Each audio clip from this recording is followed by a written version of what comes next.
All right. Well, hello, tea family. Today we're going to be taking a trip around the world. We're not going to have to leave our chairs, though, so don't fret. We're going to talk about some tea customs, some traditions, maybe some etiquette from different countries, and some of them might really surprise you. For example, did you know that there are places where slurping your tea is perfectly acceptable? How about places where tapping two fingers on the table can mean thank you? Places where tea was made with butter and salt, and a centuries old argument over whether milk should go in the cup or before or after the tea is poured. By the end of this live stream, I want to know which country's tea traditions fit your personality the best. Tell me in the comments. Meanwhile, also don't forget to say hello. Let me know that you're here and what you are enjoying tonight as a beverage. My handy dandy assistant is back and he will be monitoring comments, although I keep looking down so that I can monitor them myself as well.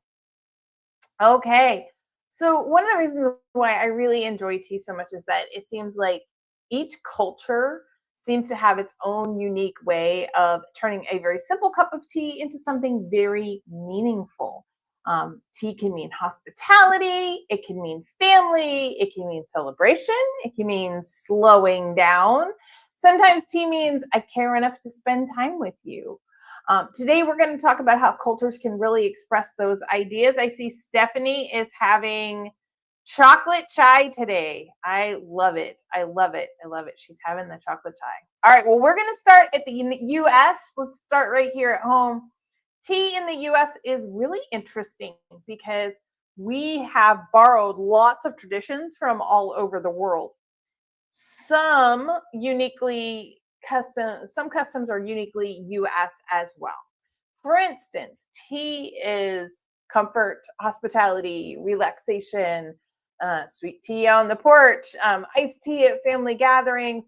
One thing I find interesting about tea in the US is that it's very personal. We customize everything. We customize the hot tea, we customize the cold tea, sweetened, unsweetened, lemon, honey, how we do everything. We like lots of choices here. And so a question for you viewers that are here with me live or watching on the replay, how do you take your favorite tea? So while you put that in the chat or comments, I'm going to tell you if I'm having my favorite tea, which is Serene Sunrise, black tea, a little bit of cinnamon to smooth out the boldness. I'm going to take that with a little organic cane sugar, very little actually, and some milk. Because when I grew up, my grandmother always had milk and sugar in her tea, and that is how it is in my brain. Now, if I was having my favorite green tea, no milk, and a lot of times not even any sugar at that point. So there you go. Let me know how you would take your favorite tea. So tea around the world really teaches us interesting things.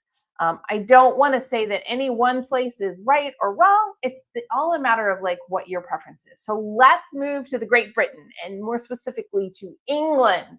It's one of the most famous tea cultures in the entire world. England and afternoon tea are a definite thing. We automatically reflect back on that. So here's the question that has caused an entire debate for generations at this point. Do you put the milk in first or do you put the tea in first? Stephanie likes cane sugar, maybe a little extra shake of cinnamon. She's also added lavender and rose petals to green tea. See? And that's what it is. It's always something different. So traditionally in Great Britain, because of the bone china, they would put the milk in first so the heat from the boiling tea would not crack that really delicate porcelain. However, as china cups became more durable, for lack of a better way of putting it, it wasn't as important. And so many people will put the tea in first and then they will put the milk in second, which is traditionally how we do it here in the States. However, it is still to this day, because of tradition, it is still a very highly debated topic. Traditionally, afternoon tea in Great Britain wasn't originally about luxury so much as it was a way to bridge that long gap between lunch and dinner, which is much later than what you have in the States. It then became a social event. That's kind of why we have it that 2 to 4. And even today, tea really remains strongly connected with conversation and hospitality.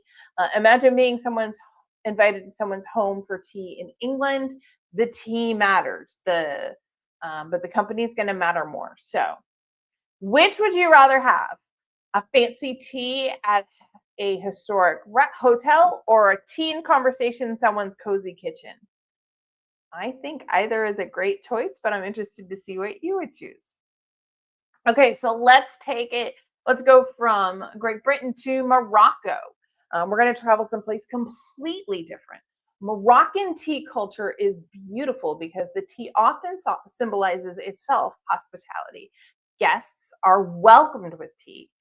Friends share the tea. Families gather around tea. It is one of the most recognizable customs.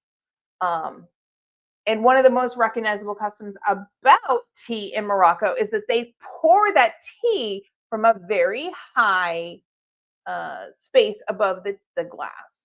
It looks super impressive, but it creates a characteristic foam on the top from the splash and the depth. And it's also done for a purpose. It helps cool the tea down. It creates that foam, which is going to add more depth of flavor, and it just became part of the culture. So super cool. Stephanie's choice would be the tea in the kitchen. I understand that. It's one of those things. It's always fun to go to a tea room, but it's fun to just sit and chat with a friend with a cup of tea as well. So, in Morocco, one of the very first things when you walk into someone's home, just like Stephanie would enjoy, the very first thing they're going to do is prepare tea in honor of your visit. So let's go ahead and ship ourselves over a little further east and stop in China. Now, here there is a custom that may surprise many people. If someone pours tea for you in certain situations, you may see people lightly tap 2 fingers on the table and not say a word. Those fingers are a silent way of saying thank you. No words are needed, just this small gesture of gratitude. I love this tradition because it reminds us appreciation doesn't always need this big, huge speech. It also means that if your host is pouring and maybe they're telling you something, you don't have to interrupt to say thank you.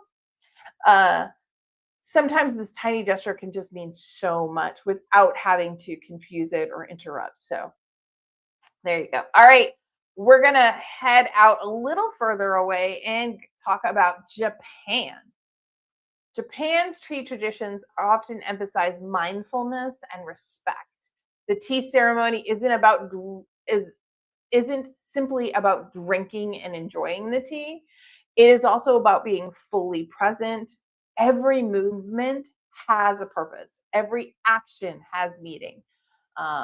They set aside all distractions during this time. There's no notifications. There's no rushing.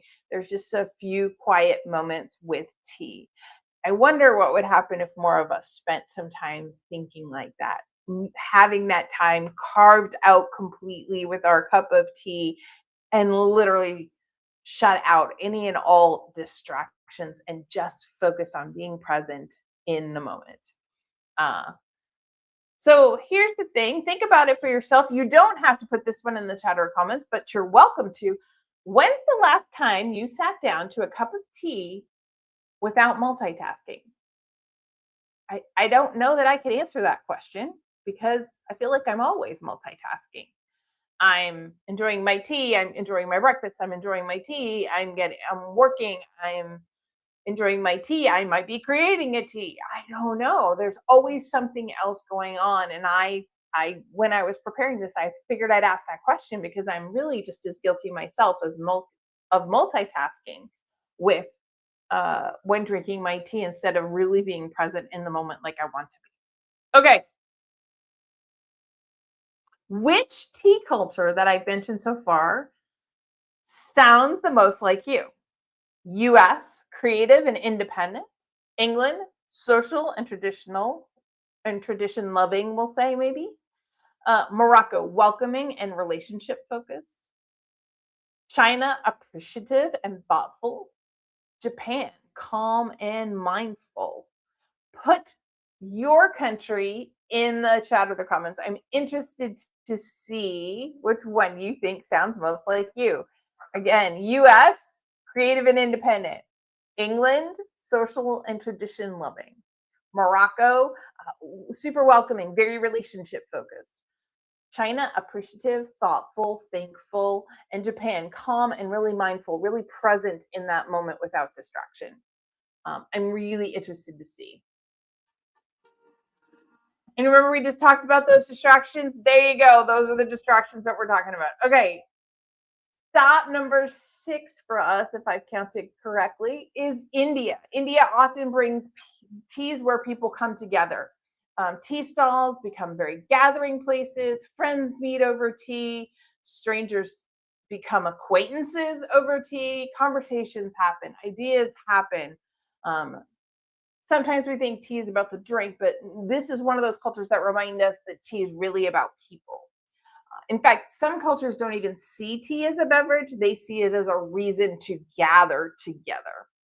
So something unique about India is that many have their own masala chai blends, and each family would often have its own blend that's just very unique to them. So just something a little fun. Okay, so let's head over to Turkey. Tea is deeply woven into daily life. Offering tea is often part of hospitality and conversation. Tea is absolutely shared during business meetings. It is shared among friends. It is shared among family. It is the bridge between people. And honestly, that's one of the things I really enjoy most about tea is connecting with other people and having conversations that you wouldn't ordinarily have. So if we slip over a little bit further, how about Tibet? Now, for the tea that surprises almost everyone, butter tea. Yes, tea made with butter and salt. Would you try it? Type yes or no in the comments. Would you try it? Stephanie says she needs a Stephanie masala. I understand. I understand. I love it. The problem comes is what happens if you go over someone else's house and you like their blend better than you like your parents' blend as a child or your spouse's blend or the family blend? Like, do you even share that? I don't know, because so many of these recipes are passed from generation to generation. Interesting. But a butter tea, would you try it? Yes or no? Put it in the chat or the comments. I see a couple of no's here. I see more than one no. This is it. I know. People hear it. It sounds strange to our brains, but it was actually developed in Tibet for very practical reasons, and then it became part of the culture, as happens very frequently. It's a reminder that tea traditions often evolve on local needs and local ingredients. So what happened is Tibet, with the altitude, they needed that extra fat, and then of course the salt is just going to bring it out more, and it became part of how they could deal with altitude and different things. And so then it became tradition. More on this later. I'm literally putting together kind of a tea around the world, one of my live streams. Probably won't be this month, but definitely in July. I think we might be doing that. And I want to leave some secrets about Tibet and the butter tea for that live stream. What? If it's a spouse's better, you better. If it's the spouse's blend, you better say it's your favorite. I agree. You don't want you want harmony in the home. The only problem is Rich has to be separate from that, because if he doesn't like it, I need to know. It's one of those things. It's like, don't tell me. Like, I could never ask my mom if she liked something. If I was creating a tea blend with her around, she'd be like, "That's delicious," even if it really wasn't delicious, because she always wanted to encourage me that way.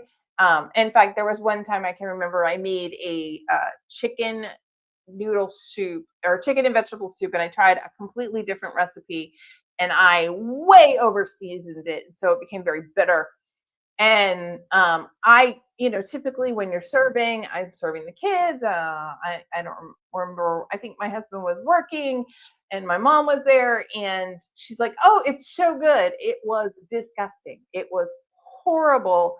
And my kids immediately started making faces, and of course, then I serve up my bowl and I try, and I'm like, "Mom, that was terrible." She's like, "Well, yes, but I didn't want to hurt your feelings and have you not experiment again." I was like, "Okay, well, first we're going to throw this out and I'll make something else for dinner." But that's why you have to, she would do really well in India, not sharing that their chai was better than another chai. But like, that's why sometimes you need that honest person too. All right. So, how about something a little bit for fun? For centuries, people have used tea leaves for fortune telling and things like that. So imagine you're finishing your cup, you're turning it upside down, you're looking for symbols in the leaves. Have you ever tried that? Have you ever tried tea leading, or is it a little too mysterious? I have to say, as a child, I had tried this, and I would look and I never saw the symbols that everybody else saw. I was like, yeah, it looks like tea leaves. I don't know. So I just not my thing, I guess. But I didn't know if you tried it, or was it too mysterious for you? Okay, the biggest etiquette mistakes that travelers can make with regard to tea. Let's see how many of these surprise you. Assuming, number one, assuming every country drinks tea the same way. Not true. We've talked about this before. Pinkies aren't up, but like which fingers you use, is there a handle, how you hold it, who drinks the first cup. They're all different depending on where you are. Number two, refusing hospitality too quickly. In some cultures, you can't refuse that third cup of tea, even if you're completely full, because it's considered extremely rude. Whereas in other cultures, you should refuse it, because if you're not going to drink it, then it's rude too. You don't want to refuse that hospitality, especially if it's part of their culture. Not paying, which leads us to number three, not paying attention to what some of the local customs are. So if some of the local customs are to be completely mindful, like in Japan at the tea ceremony, and your phone starts going off in the middle of a live stream or whatever, or you start, oh, let me think about this, that's disrespectful. Not saying thank you in China, either verbally or, with your fingers. Forgetting that tea often represents that more than just a beverage. It is the reason why people gather. It is why people gather. It can represent friendship and respect and gratitude and welcome and things like that. And those are really, really important things to remember. Okay, I understand we have some comments. She's okay. Stephanie's not tried that one. That's not her thing either. I get it. She's not tried the tea leaves. It was fun. Okay, it's fun to see if I can see shapes in it. I don't think that the shapes that I see in the tea are really going to tell me what's going to happen in the future. But every once in a while, it's fun to see if there are actually shapes that I can recognize. But it's all good. It's all good. But today we've just taken this time, we've kind of traveled around the world where all the customs were different and traditions were different, the etiquette could be different. One thing remained the same, and that is people using tea to connect. People enjoying the simplicity or complexity of just tea. All right, excuse me. Talking too much. I am at water at this point. It's very humid and very hot where I am.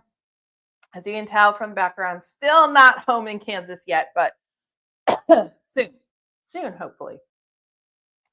But tease how people can connect with each other, how they can connect with the stories. I've been doing a little bit more of that lately for obvious reasons, looking through old pictures and talking about connecting, and like, this is how, you know, here's a picture of my grandmother that really got me to drink tea, you know, and what that meant and different things like that. That kind of connection through generations, through people, that is one of the things that is once so wonderful. Connective tea, a new brand name. There you go. There you go. Connectivity. Okay, so it's late for me, but yeah, but tea can welcome guests into your home. Usually the first few times. So my rule is you come to my house the first time, you're completely the guest. The second time, you're somewhat the guest. Not quite as formal. By the time you come to my house the third time, you're basically family at this point. So it's more like there's tea over there. I'm not necessarily going to always offer it as much because I'm like, it's a matter of pick which tea you want, which can be fun when you come to my house specifically, or someone who has a wide variety of teas, because then there's so many more to choose from, including experiments. But comfort, I have to say that there was something very comforting when I came here to Georgia, and I had some tea, and I had it in a china cup that you know has always been kind of my favorite set of china since I was a tiny one. There's something about that. There's something about enjoying the same tea that your grandmother, your great grandmother, you know, another relative. So there was something comforting in that. And there was also celebration. You know, so many times I love making and creating mocktails and different fun drinks to celebrate different things with people. And the mocktails typically are really popular from the fact that they're tea based. So there's that tea connection in there. But even for people who are not partial to tea, there's other flavors, and they typically will enjoy those mocktails. So it's a way we can kind of all enjoy it together and have something fun to celebrate. We are working on a very special 4th of July mocktail, but I actually have to get back to Kansas where I have some of the ingredients that I need that I wanted to add into that. But that is coming. I am going to have a special kind of 4th of July mocktail that I will announce soon, but it's one of those things. And that's maybe why the connection and the relationships that get built around tea is why it has survived for thousands of years. So before we go, it's your turn to tell me which country's tea tradition would you most like to experience in person? And did any of today's tea customs kind of completely surprise you? I really want to hear what you have to say. I have to say I had heard of butter tea more than that. I haven't tried it yet. However, for the people that are completely like butter in tea, I want you to think about something. If you cook, you'll know that there's always substitutes, right? And one of the substitutes, if you have regular milk and you needed heavy cream, they will say take that milk and melt like a tablespoon of butter into it to add to the fat content. And that is a completely acceptable thing. So if you think about it, it is not that far away from milk in tea to butter in tea. Just think about it. You don't have to agree. It's okay. But I wanna see, you know, it reminds you sometimes in cooking and different things like that, you don't always think about it. But so I have the US. I like to be able to make everything special and unique, and I don't necessarily have it the same way all the time. I think that's great. That's where you can bring your personal and unique style to it. That's always so much fun. We also have Japan. It seems so serene and steeped in tradition. I love it. I love the mindfulness of it. You know, I love that. And then the India, because everybody creates their own blend, which means the family has blends, and the recipes go from generation to generation of creating tea. These are all great ideas. These are great reasons. I'm so excited to read them and see what's going on. So I love that. I want to say thank you. We will be here next week. Oh, we have a question? About like goat milk and bison milk, buffalo milk. You could use whatever kind. My handy dandy assistant, he wanted to know if you use goat milk or bison milk or other kinds of milk. Yes, you could. You could use whatever. I mean, I know some people in their tea, they put oat milk or they put almond milk or they put whatnot in there. Yes, you can always do that. You could, but I don't know that that's a substitute necessarily that I always do. But anyway, we will be here next week. We are going to be talking about a subject that I really enjoy, and that is we are going to be talking about chocolate and tea. We're going to pair all different kinds of teas with all different kinds of chocolate. So I look forward to seeing everybody next week. I hope you have a wonderful week, and we will see you all later.